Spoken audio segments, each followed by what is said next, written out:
Hello everyone, welcome to 2020-23. Happy New Year to you all. My name is Isuru Yapa. I'm an Australian registered migration agent here from Sirus Migration, and I'm Ashani Yapa. I'm also a registered migration agent from Sirus Migration. You are here on our live session, episode 61. First of the 2023. We are here with lots of information and facts for you. It's been a while since we spoke about some of the changes, and it's been quite a few changes. Certain ways good, certain ways tough, but whichever way it is, if you have an intention, we'll be here to find you a faster way to get there. Anyway, we'll talk about what's going to happen and what we're going to talk about today during today's session, and then we'll go and have a chat about each section. We'll come and talk to you about recent visa grants we had from Sirus Migration, and then from that we'll move on to what happens with business visa 188 ABC, and then we'll go straight into the hottest topic at the moment, general skill migration. General skill migration's been the hot topic for 2023, I guess, as we had Global Talent Independent in 2019-20 period sort of thing. So what's budded with skill migration is work visa. So a lot of people sometimes only concentrate on work visas, and then people also don't like that uncertainty or not having a confirmed period for an invitation with the general skill migration. In that way, we'll talk about work visas as well. Once we get through all this, if you have any questions, keep typing your questions and concerns if you're coming from Facebook, in the Facebook comment area, or if you're coming through YouTube, you can type your questions in YouTube so we can see it live and we can answer as many questions as possible live to you, so not only you get educated about these new updates, everyone else get to know a bit about how can they tackle the issue or get an answer to that. So once we talk about those few points, we're expecting to answer all your questions. So having said that, we're going to be doing lots of videos like this in the coming year, and we're expecting to double up our live session, a bit of a change from last year. So every month, hopefully, we'll be doing 2 sessions rather than 1 session a month. And on top of it, we have weekly live videos for education sector and the updates as well. So weekly, we'll be having so many videos and updates in migration updates from this is all Australia. to do with Australia migration to help you achieve your Australian migration dreams. Straight away. And so if you haven't subscribed to our channels, that's what I was coming through to. If you're coming through Facebook, hit that like button and subscribe. Follow button, and then if you're coming through the YouTube, hit the bell icon to subscribe and the subscribe button. So you'll be notified each time we put out one of these videos. And Ashani's done quite a good video on 189, demystifying a lot of things, and she's expecting to continue that series, bringing you lots of information about general skill migration and how to achieve your goals better. This is more not only for international students, but also for if you're coming from offshore, you'll get a lot of information. So Mario's done a good presentation, and he's been showing this off in Facebook lately, but let's go and see some of the visa grants we had, especially from our education team. I think 13 grants in the last week only. Yeah. And we had quite a few blend of visa grants from India, Different Sri Lanka, countries. Nepal, other countries as well, Fiji. And also young students to middle-aged students. So Actually, it was a variety. Our oldest grant was for an applicant who was 52 at the time of the grant, or 50, somewhere That's around really there. So for some people, when they ask what's the latest you can apply for a student visa, my age is this. I wouldn't say it's not just the age that matters, and what's your background and what's your continuity in your field, and how genuine is your request to come and study in Australia. Yeah. So in education wise, in study pathways and academic wise, wherever we can help, we're here to help you and guide you with student visa pathways.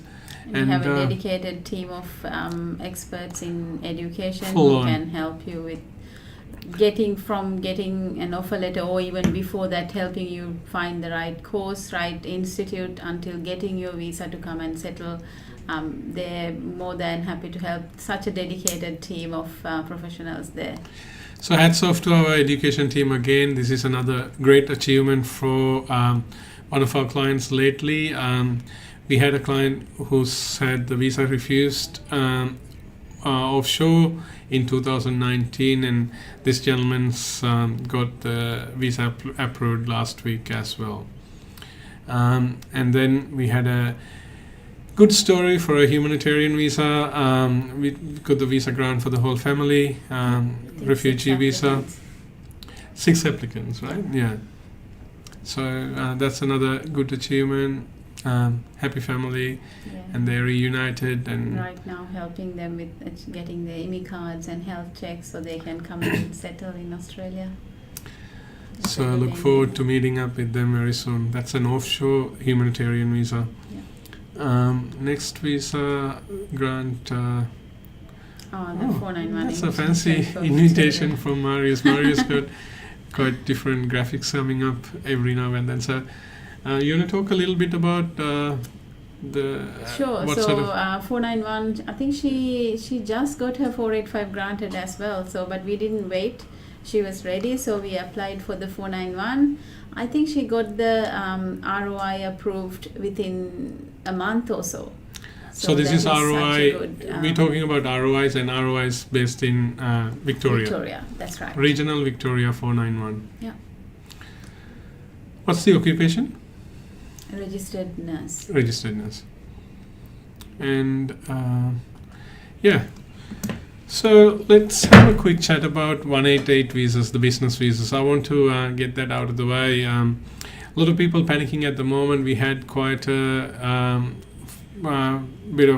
quite a few applicants who have already been pre-invited, and we're waiting for the invitations to come through. So this year, even though we had a large number of invitations and allocations from the federal government to state governments this year, they only released certain number of interim invitations until October this year. So we were expecting, as per any other year, federal government will decide, okay, Queensland's going to get this many invitations and Victoria's going to get this many, and so we kept going with the application process. Unfortunately, in October, late December, we got to hear that the federal government decided not to extend invitations to any more business visa applicants. So from now on until next financial year, there won't be any invitations coming through from most of the states at this stage. There are few invitations left in South Australia. Yeah, South Australia, and it'll be very competitive. So there's a lot of applications going through. So if you haven't started the process, chances would be very low. They only have very limited number of invitations left. So if you're planning to get to business visa, get ready, be in touch, prepare your application. But what I would like to mention, we can always guide you through what's available and what are the existing criteria for this application, this visa process. But we are expecting there'll be a little change coming through to this visa category as well. Not sure if it will, and not sure if it will be better or harder, or benchmarks getting raised up. But as soon as we get to know about it, get to hear about it, we'll let you know. There are so many categories been prioritized and some of the other categories been demotivated. So it could be to increase the priorities for the other visas. Maybe this visa has been has slowed down a bit. So we never know what's the government's plan. We'll wait, so it might be the same exactly. category. So and as soon as we hear something, we will definitely get back to you. Hopefully from July, August next year, the invitations will open again and we can resume as usual. In a good note, a lot of clients get excited and be surprised because we get the 485 grants within the day. Like we apply, we get it. We apply, we get it. So that's another positive note. That's the 485 is the temporary residence visa that you get. You apply for right after you've completed the right education pathway in Australia. That's an extended time that the government allows you to stay in Australia and qualify yourself for a certain occupation or get yourself qualified for a permanent residency pathway if you wish. That's the latest about business visa. There are a few other visa categories that are being held at this stage. 189 New Zealand categories. Is you can't really lodge an application until July. This year they are reviewing the process, so we still don't know what's going to happen from July. Please don't get confused. Not 189, 189. This is 189 New Zealand category. Which means 189 for New Zealand citizens. Citizens, which had few shortcuts or few easements for New Zealand citizens. But even for New Zealand citizens, within the normal 189 category, you can still apply for your visa if you're qualified to go through. So if you have any concerns and issues, give us a call or talk to one of the closest migration agents so they can tell you the right pathway. Okay, I think this year the hottest topic so far is the general skill migration again. General skill migration's like a bit of a yo-yo. Every now and then it goes up and down and up and down, and there's been lots. For the next couple of years, I think it will be there will be a steady flow of invitations and visas being granted to fulfill all the labor shortages of Australia. A lot of people from offshore we are expecting. So people who's been asking us for the last 2 to 3 years who could not lodge an EOI, I really want to help and encourage them to lodge their expression of interest for 189. Yeah, 189, 190, but 189 has been surprising us last few months with the number of grants and being very generous. Very generous. People who know 189 is the federal government invited permanent residency for general skill migration. The requirement is only to have 65 points together with your skills assessment and minimum English of 6 each in each band, the competent English. So having said that, normally 65 is only the benchmark and then you have to compete with the rest of the applicants. But lately we've seen lots of occupations like chefs and civil draft people and telecommunication engineers. They've been invited at 65 points. So 65 point again is the minimum number, and people been getting these invitations. So especially for chefs, 189 has been very generous.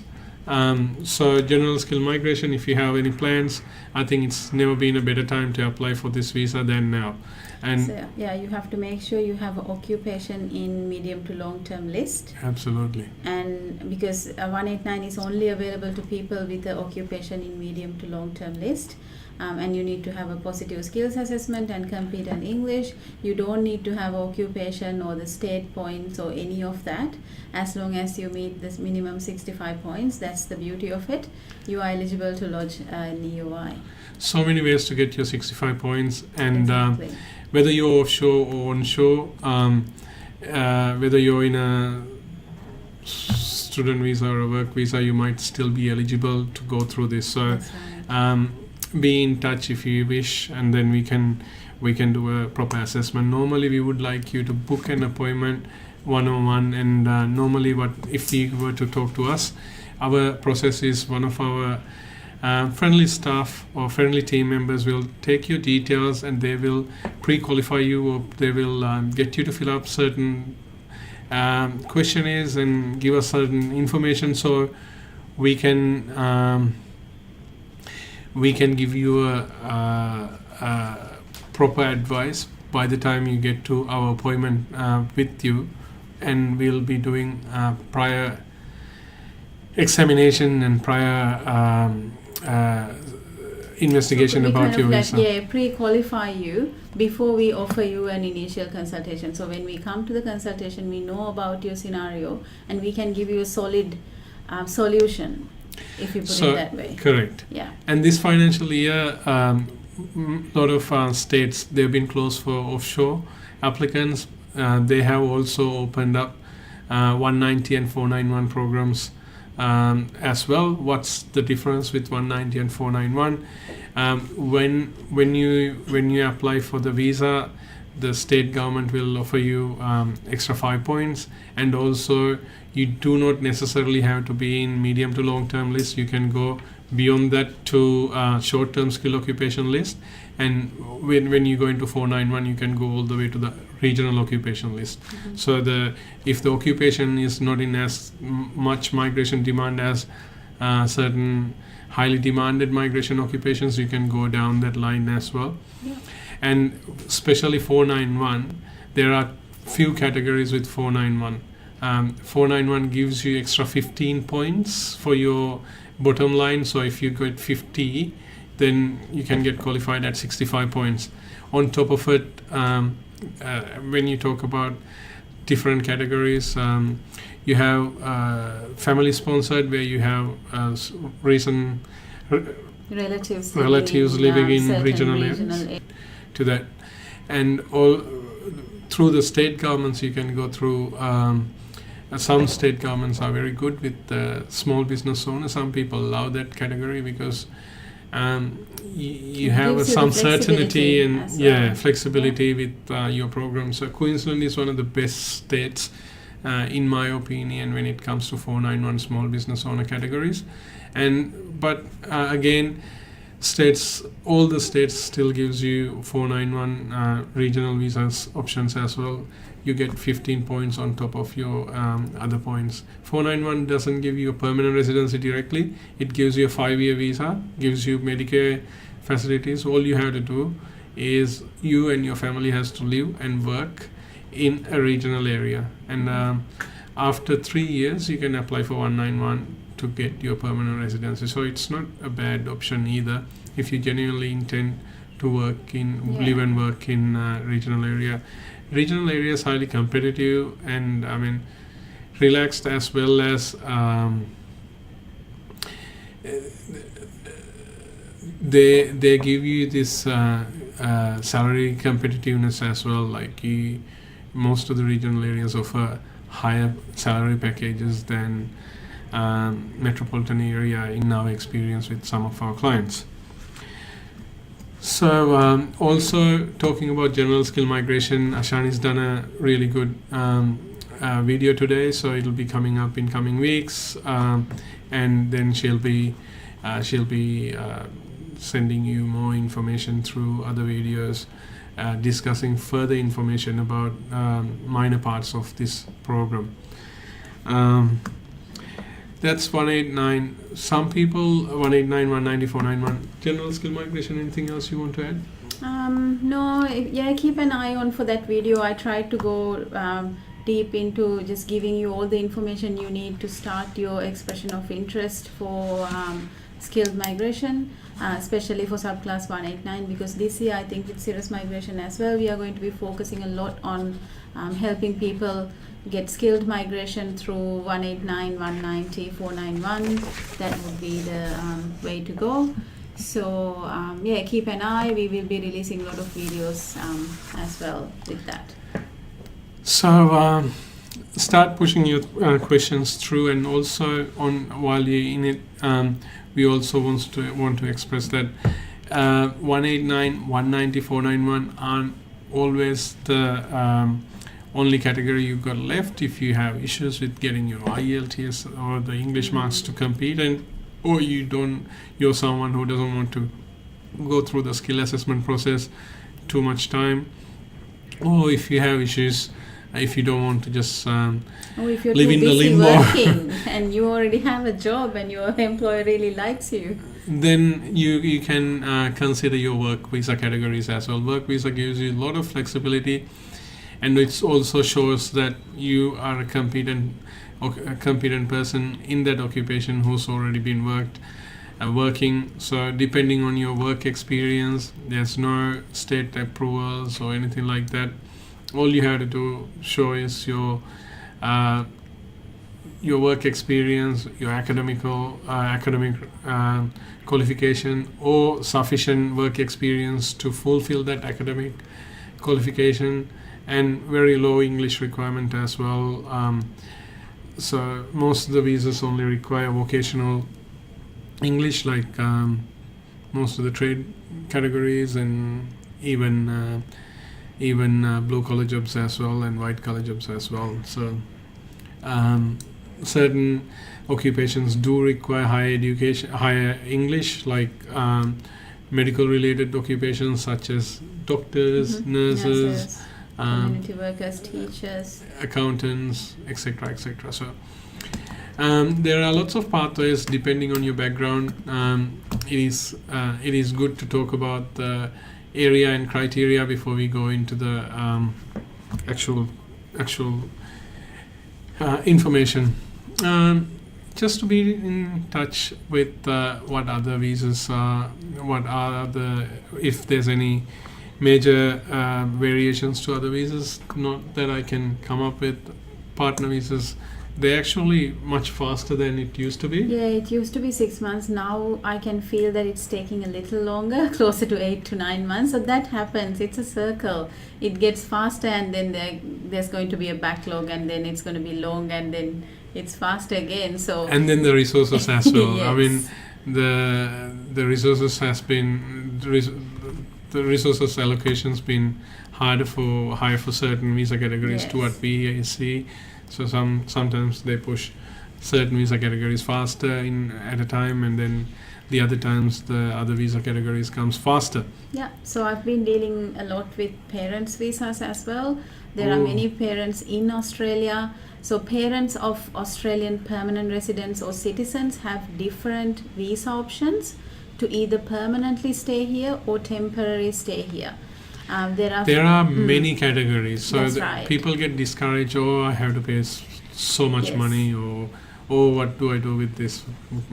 It's taking too long. No, we can always find a good pathway depending on what yours and your parents' requirement. There are temporary. That's right. So if you're a temporary resident in Australia, then the options for your parent to stay here is quite limited. But as soon as you're a permanent resident or a citizen, there are few temporary visas for them to stay here for 3 years or 5 years, or there are visas for them to stay here permanently. Even the permanent one has few steps. Or if they're age parents, again, then there are certain visas that they can apply where they can get a bridging visa to stay in Australia. So if you or someone you know is a permanent resident who wants their parents to stay here to help out, then definitely get in touch with us. There are many options. I'm dealing with many especially Sri Lankans, or people from the UK, India, helping their parents to stay. Okay, let's go have a look at some of the questions that are coming out, and then we'll wrap up for the day. But if you have any further questions, please feel free to start typing them now, or you can always contact us via any of those contact details down below, and we'll be able to help you get some answers. So from YouTube, Joanne's got a question regarding PR. List business analyst, masters of 2.5 years, international business, no major, New South Wales, Sydney, 1 year work experience. Should I move to Victoria? Look, Is it John ICT business analyst or will be business that analyst? there's a major difference Okay, between business ICT business analyst. and business analyst. Business analyst in short-term occupationalist, whereas ICT is in medium to long-term, and the options are different. And And if you also, have 1 year work experience, you can get a skills assessment and try 189 as well if you're already working. So get in touch with us, then we will do well, a you can do personalized, 189 or 482 or 186, depending on your not 186. You only have 1 year. Exactly. So depending on your background, beforehand you've done masters. So be in touch, please, John, because rather than me telling you to go to Victoria I think we without need to seeing the know a background, lot more we before need to know a can lot say. more about you. Yeah. What's the point score you're sitting at? Is there any other ways to enhance it? Do we think 189 is a better option? Because 189 you can't go with business analyst, it has to be ICT business analyst. And how we can determine also, we have to see what's the subjects you have completed. You need to have at least 30% of your degree with IT subjects. So Madhav asking a very specific question. Hi, good day. Can you Good tell day, me what Madhav. is the currency of salary to be included in employer template form in TRA, MSA skill assessment process? I guess the answer would be the currency that you got paid with. yeah, so then you have to specify whether it's USD That's or right. Sri Lankan Canadian dollars, rupees or- LKR yeah. or whatever it is, or you could say AUD in there. So it's always you can, like, when you give the evidence documents, you can specify there, and also within the question you can also do that too. So Yeah, they and can I've work got- through TRA. If it's in LKR, do it in LKR, doesn't matter. That's fine, yeah. And I've got Abhi is asking, can you please talk about Dharma for registered nurses who turned 45 years Oh, old? that's good. That's an very interesting question. Very good question, Yes. Abhi. Dharma is a very good option for a lot of people. So people give up their hopes after turning 45 or 44, in the 44. 44. So Dharma is a very good program. They allow you to live and work under Dharma regions up to some of the occupations up to 55. 55. So yes. it depends on which region and which occupation. Exactly, which Dharma. So if you're a registered nurse, then you need to look at which Dharmas allow registered nurse to have that age waiver. And depending on where you are at the moment, Far North Queensland Dharma is a very good Dharma program. Yeah. And also Townsville Dharma program that goes through the Central Queensland part of it, which is a very good Dharma program. So what we need to do, it's a bit like the 187 days. You need to find an employer who, within that In region, that Dharma region, yes. and then get an employment. Ask them, are you willing to sponsor me? Mhm. And then depending on the, like, registered nurses, you can go through the whichever the program you want. So you can ask for Dharma 482 or Dharma 494 depending on what you do. So once you get the sponsorship, they need to apply for a nomination from the regional council. So Enterprise Townsville is the Townsville Enterprise is the Townsville body for the labour agreement. So the employee needs to get a labour agreement and then nominate you and the visa. And so nomination and the visa can go together, but the actual labour agreement needs to come through first. Yeah, but first of all, I think what you need to do is figure out which Dharma area, and then if you're not already in a Dharma area, because you could be in Brisbane or Sydney or Melbourne, your work experience, all you need is an employer who's willing to give you a job in that Dharma area and willing to sponsor you. You don't need to be living in there right now. And or Abhi, if you have your an issue finding a experience. Dharma employer, we might have a couple of our clients who's looking for registered nurses. Happy to share your information too. We don't charge you, or employer doesn't charge any costs. They're existing clients of ours. So we're happy to introduce. We can't guarantee that they're going to give you an offer. you guys can talk to each other and we can maybe help you with the visa. Yeah. But if you have any specific other questions, happy to answer now, or be in touch. Come and just give us a call. We can set up an appointment to talk further. Yeah, and I've got Jorawa asking, Mario, can you put it up a little bit? What will be the processing time for agriculture consultant lodged on 13th of October?